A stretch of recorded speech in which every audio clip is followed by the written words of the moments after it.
It's been almost a week since Paris was attacked. Processing what happened, I mean, it's hard enough for adults, but what about kids? Many parents are struggling with how they should talk to their children about what happened. Mandi Silverman is a clinical psychologist with the Child Mind Institute. That is an organization dedicated to advancing mental health care for children. Mandi Silverman joins me from New York by Skype. Hello to you, Mandi. Welcome to the program. Hi, Sue. Thanks for having me. You know, while we talk about children, I want to know first off what age would be appropriate for a parent to talk about the Paris attacks with their kids. You know, that's a tricky question. It really probably is child by child and how perceptive they are in terms of events that are happening around them. But I would say probably starting at age 4 or 5, this may come up more where they're really starting to think about this, talk about it. They're more perceptive to what adults are talking about. So I would say 4 to 5. What about those parents who say, well, you know what, that's way too young. I want to shield my kids from all the bad stuff happening in the world? Great question, Sue. So, I mean, as a parent, unfortunately, you can't protect your child from, hearing about world events. You can't protect your child from never feeling any grief as much as we would like that to happen. But you can help them express their feelings. You can comfort them. You can help them feel safer and give them information that's expressed in age-appropriate or developmentally appropriate language. If you're talking to a 5-year-old, the way that you would just, explore this event, it would be different than if you were talking to a 12-year-old. I suppose one of the things parents do in talking with their children is try to overcome fear. But do kids fear things when they don't know they're happening? So, why, in fact, tell them, I suppose I'm asking?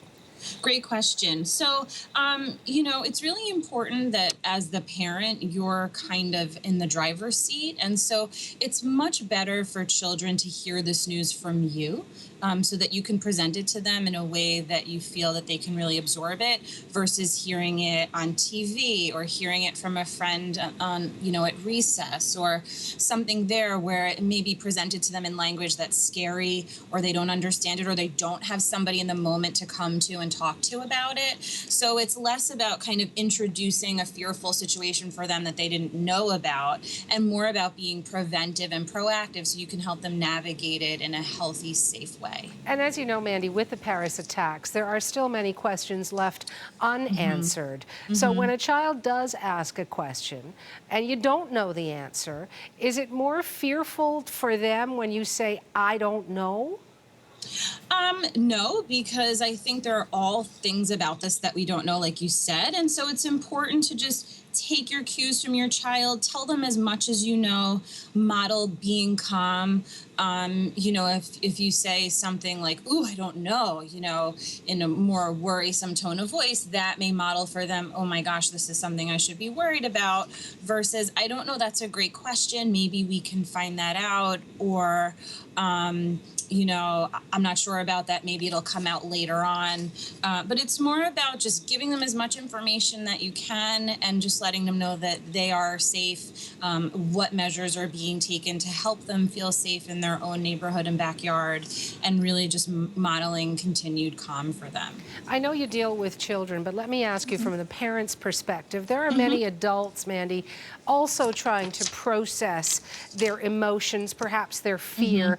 And when they are dealing with family members who are in that age group, we're talking about kids up until 10, 12, whatever, how do they deal with, they're tamping their own fear so as not to fear monger among their children?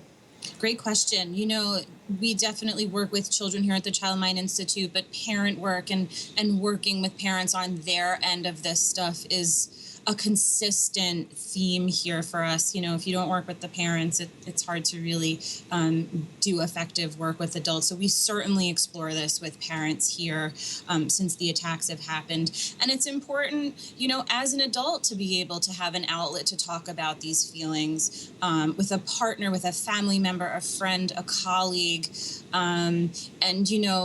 definitely seek information that helps you process it, but sometimes getting too much information can be a sensory overload and kind of feed the worry. So it's really about being an informed consumer of the information and knowing when you're reaching your limit and when you need to put that information away and do more pleasurable, relaxing, calming things to kind of help you move on from the news. Final question.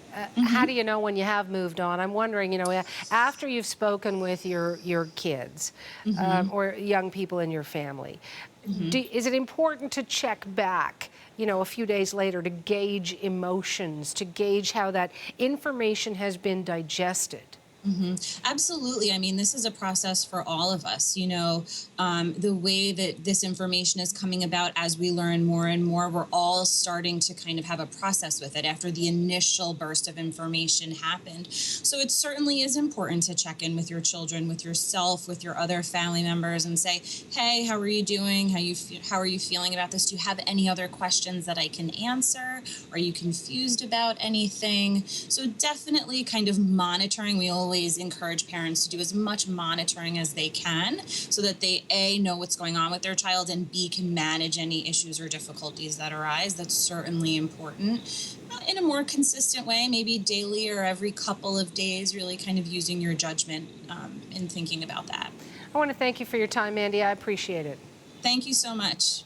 Mandi Silverman with the Child Mind Institute in New York.